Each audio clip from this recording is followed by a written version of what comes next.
All right, what's up, fam? Thanks for tapping back in. This video, we're talking all things insurance.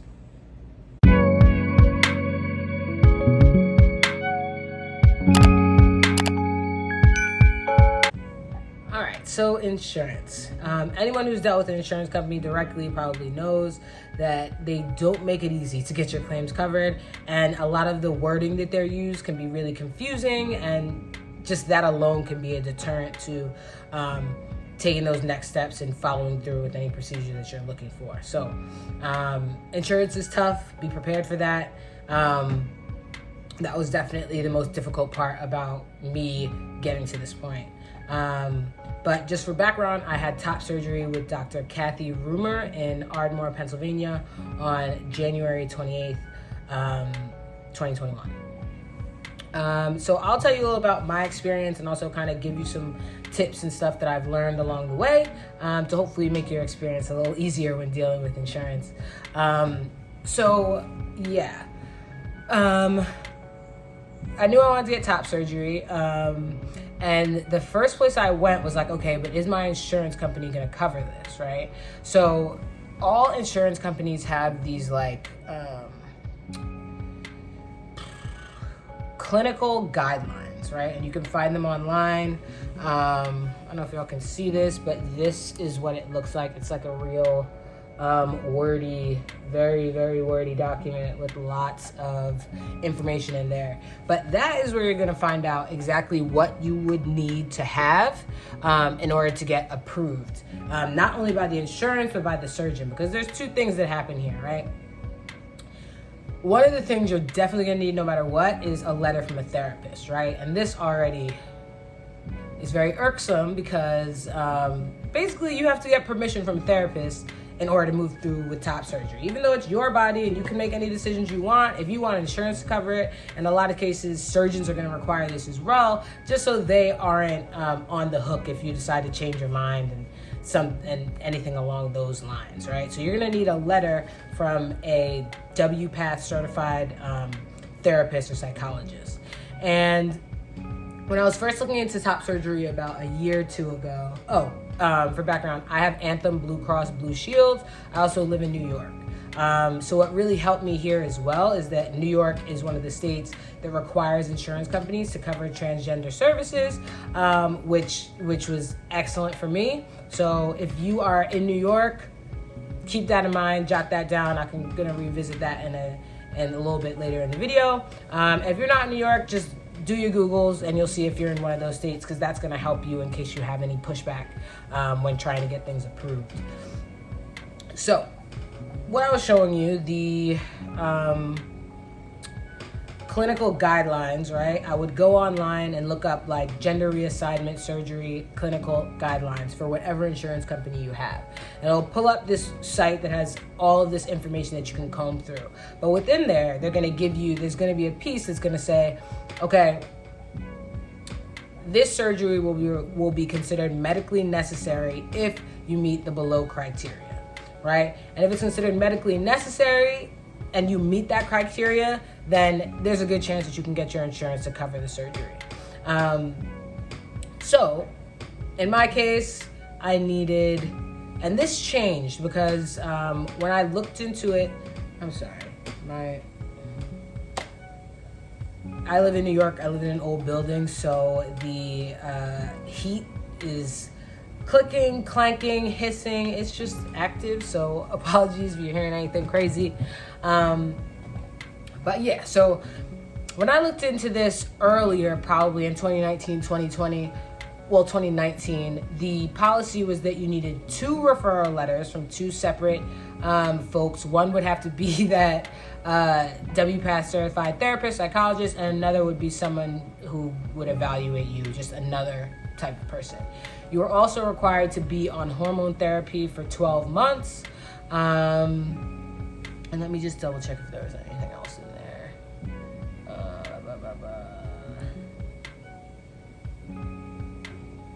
And you need the third piece is that you need to be diagnosed with gender dysphoria, right? And that would be specified in the letter from your therapist, right? So let's talk about the therapist, because it's honestly very offensive to me. Like, I am grown, okay? You're not going to tell me what I can and can't do with my body.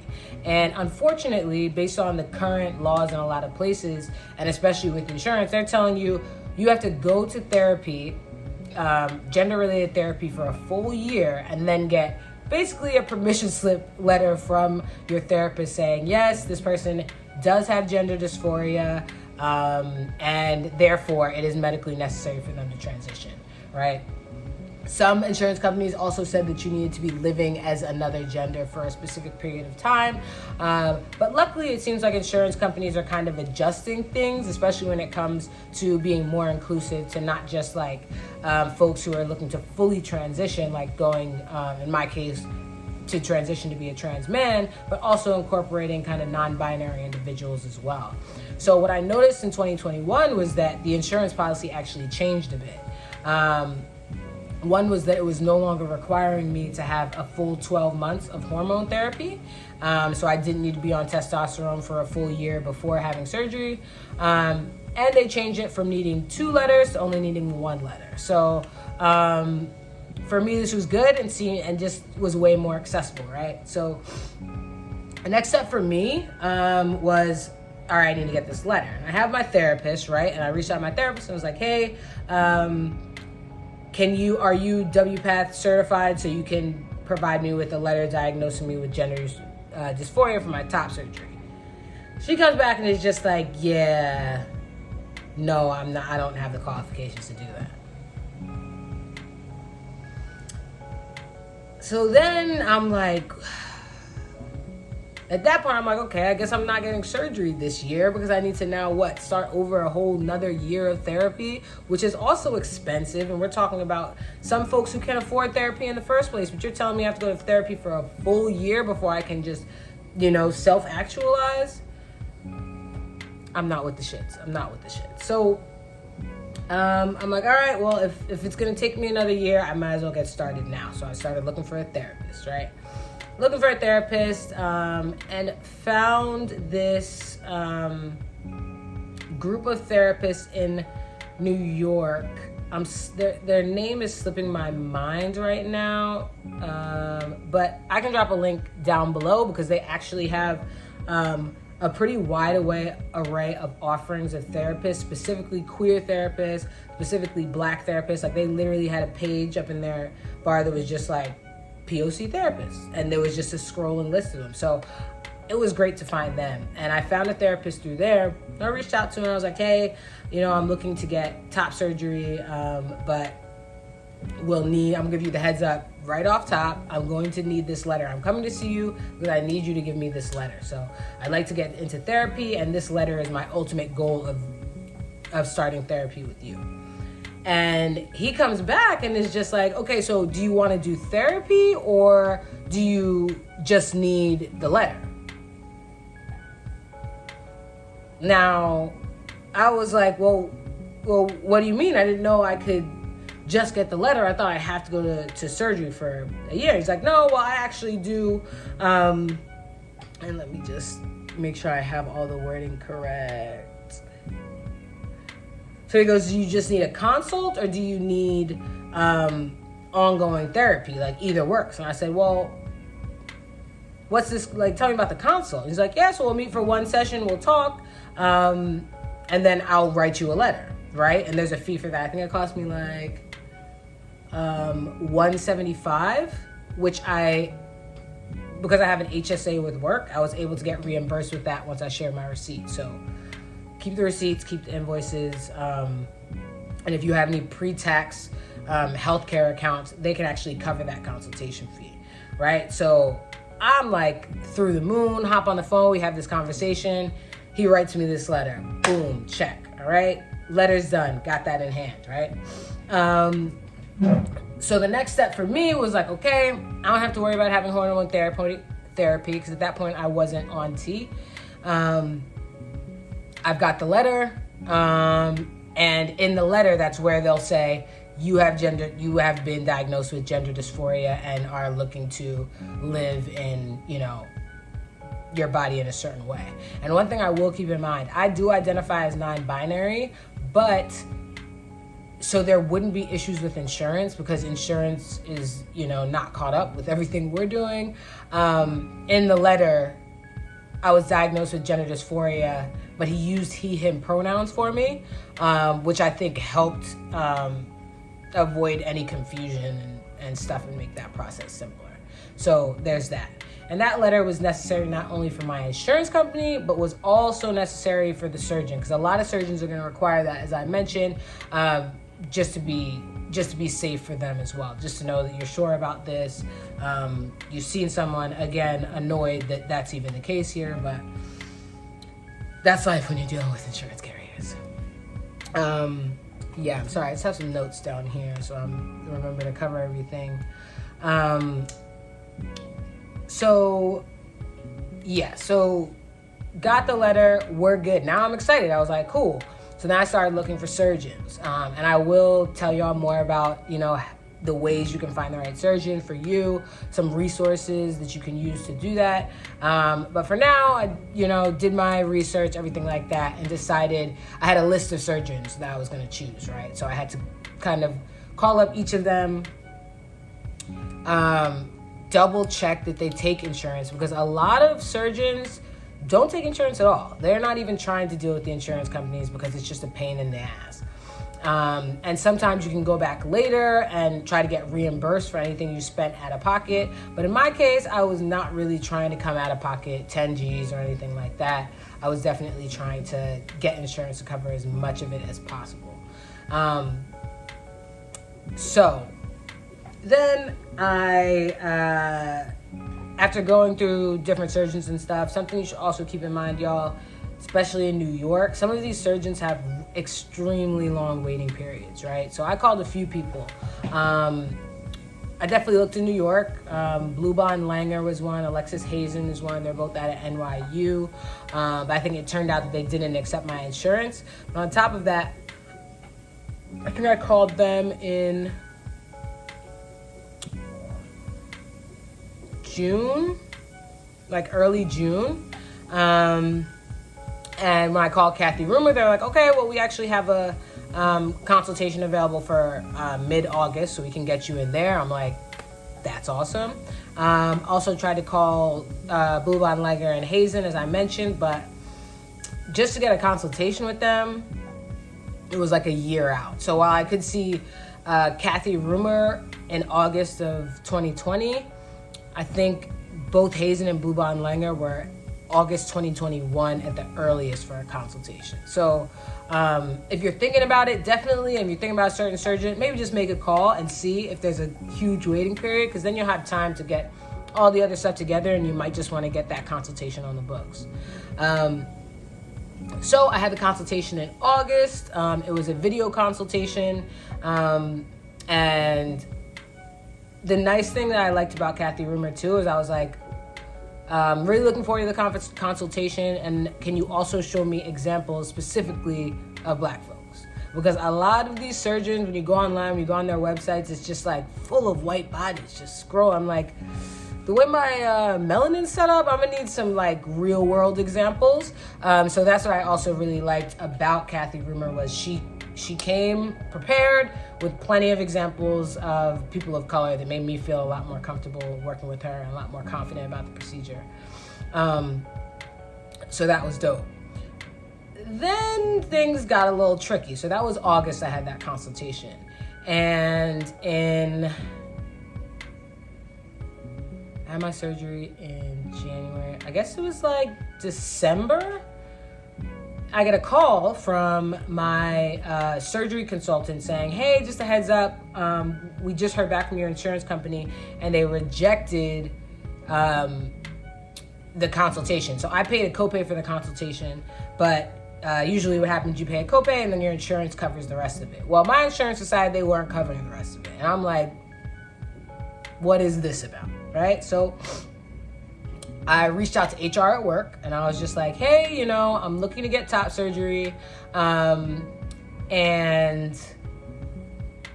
I'm getting some pushback on the consultation being covered. The surgery is coming up at the top of the year, so I really want to get this figured out. Can you guys give me some more information? They were were like, all right.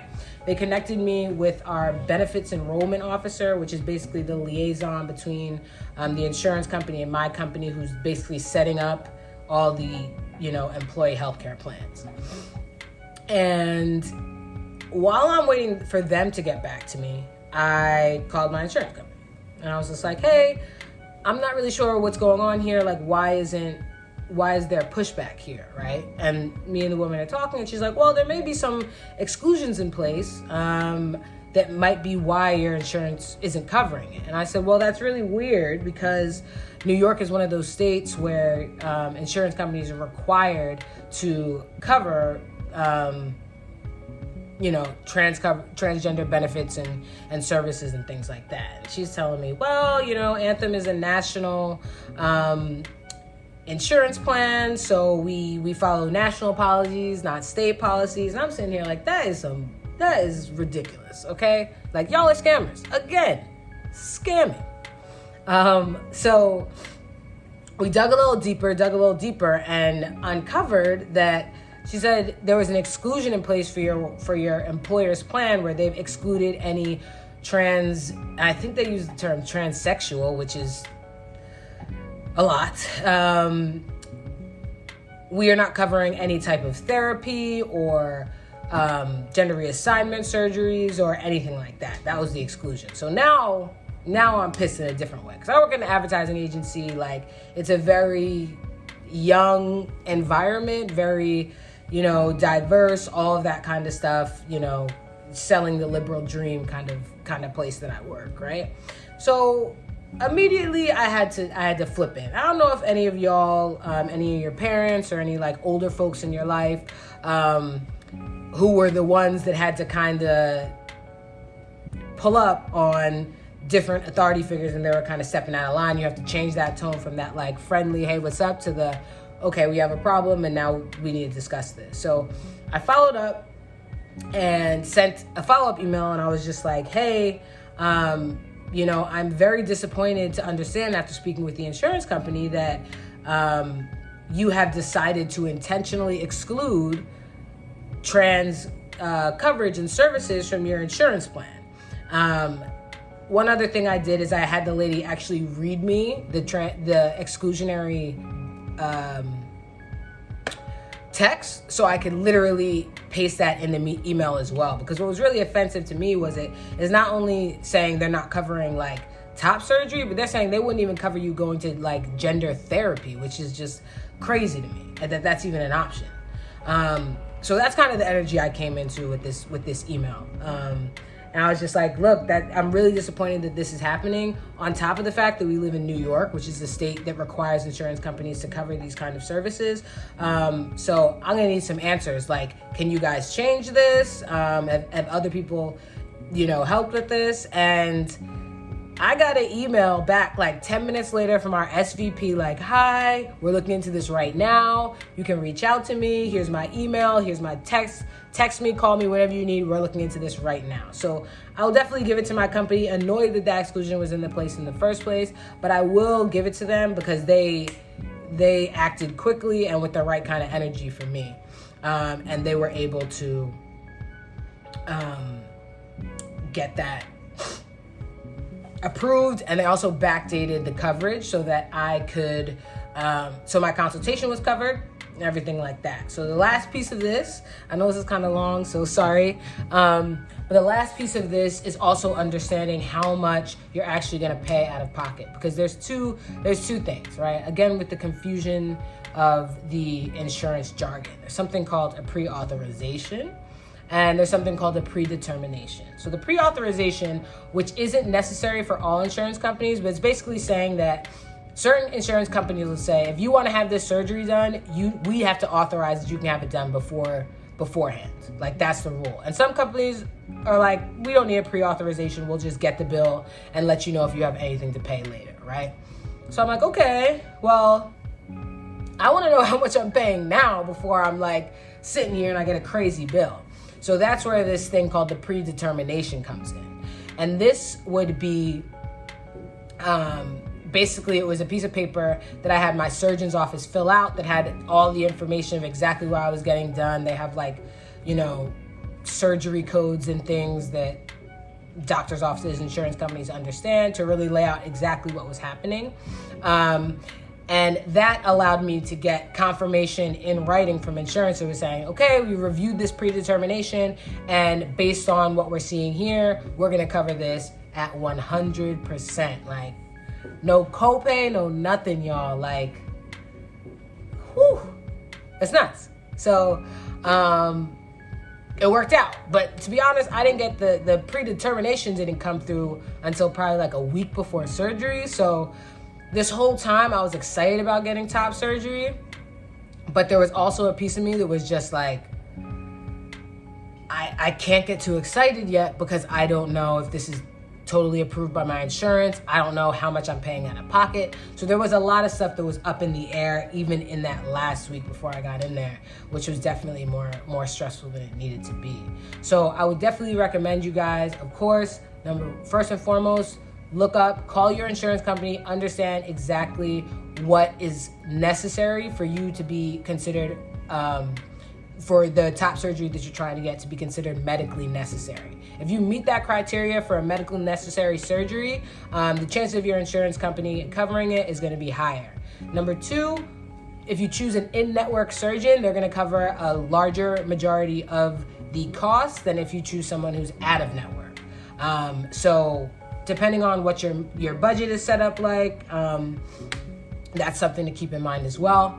Also, I would do ahead of time, say, look, I want to get a predetermination done so I know exactly how much I'm going to pay. Through the pre-authorization, they were like, yeah, we think you're not paying anything, but it wasn't the official document. So you want that in writing so they don't try to, come in with some super high bill later on.